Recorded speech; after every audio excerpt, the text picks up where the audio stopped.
Également été un acteur de premier plan parce que pratiquement toute cette semaine, je l'ai passé à Yaoundé pour assister tous mes camarades qui ont été arrêtés à Douala, déportés à Yaoundé dans le cadre de cette malheureuse affaire. Voilà, donc quand vous me demandez si ce journal parle avec précision, j'ai envie de dire non, parce que nous sommes quand même dans un état de droit où on est supposé appliquer la loi qui a été votée par le Parlement. Je suis quand même étonné de voir qu'aujourd'hui, les mesures de garde à vue administrative peuvent être utilisées dans le cadre des enquêtes judiciaires.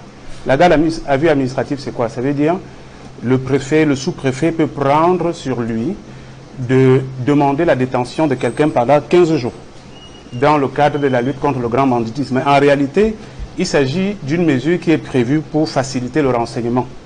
Ça veut dire que l'autorité administrative peut garder quelqu'un pendant 15 jours parce qu'on a besoin de mener des enquêtes purement administratives et policières, pas des enquêtes judiciaires, pour chercher à savoir si les faits ne sont pas de nature à mettre à mal l'ordre public.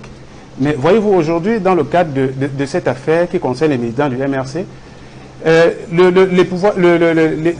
les autorités de Yaoundé, constatant que les délais de garde à vue, les délais légaux de garde à vue étaient épuisés, ont utilisé une mesure de garde à vue administrative pour permettre à des autorités de police judiciaire de mener une enquête. Nulle part dans le code de procédure pénale qui est le document qui permet qui réglemente la procédure et l'enquête pénale au Cameroun, la garde à vue administrative n'est prévue. Autre chose, vous arrêtez des gens à Tchang, à Baganté, à Bafan, à Bafoussam, à Banjoun, à Douala, vous les déportez à Yaoundé. Alors qu'à Douala, il y a des tribunaux. À Bafoussam, à Tchang, à Bouddha, partout il y a des tribunaux de la même nature que ceux devant lesquels toutes ces personnes sont déférées à Yaoundé. Donc, on est là devant une sorte de ce que je vais appeler la théâtralisation de la justice. L'instrumentalisation éhontée de la justice à des fins politiques.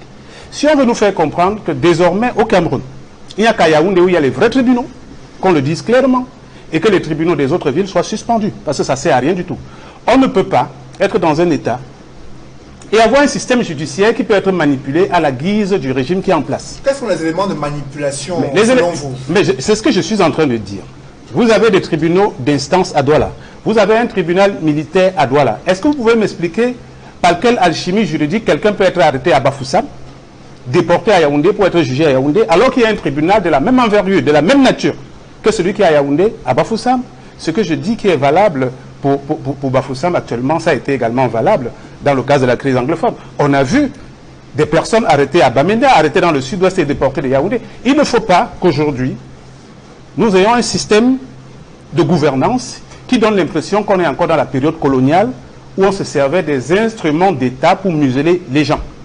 Si nous avons, depuis 1990, des lois sur la liberté d'expression, si nous avons mis sur pied des lois qui ont permis aux instances juridictionnelles de couvrir tout le territoire du Cameroun, il faut être capable de laisser les magistrats faire leur travail. Est-ce qu'on regarde la gravité des infractions reprochées? Moi, je vous parle ça ne justifie pas la présence? Je vous parle en tant qu'avocat parce que je connais les règles de procédure.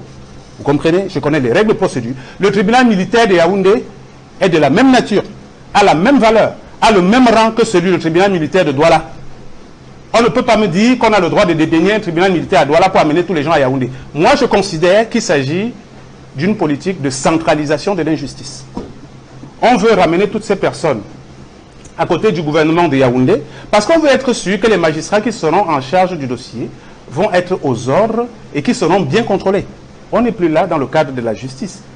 Je dis et je répète, on ne peut pas. Expliquez-moi par quelle alchimie des gens qu'on a arrêtés. Parce qu'aujourd'hui, je voudrais vous dire que le professeur Maurice Kamto, il est embastillé à Yaoundé avec près de 100 personnes qui ont été arrêtées chez M. Zonga. Leur seul tort, c'est de s'être retrouvés chez M. Zonga. Ils n'ont rien fait. On ne les a pas pris dans la rue. On ne les a pas pris avec des éléments qui étaient susceptibles de mettre à mal l'ordre public. Je dis bien leur seul. Est-ce que vous savez que chez Zonga, on a arrêté même sa fille? On a arrêté son cuisinier. Leur seul tort, c'était qu'ils se sont retrouvés dans les mêmes lieux que le professeur Kamto, que Penda Koka, que Zonga.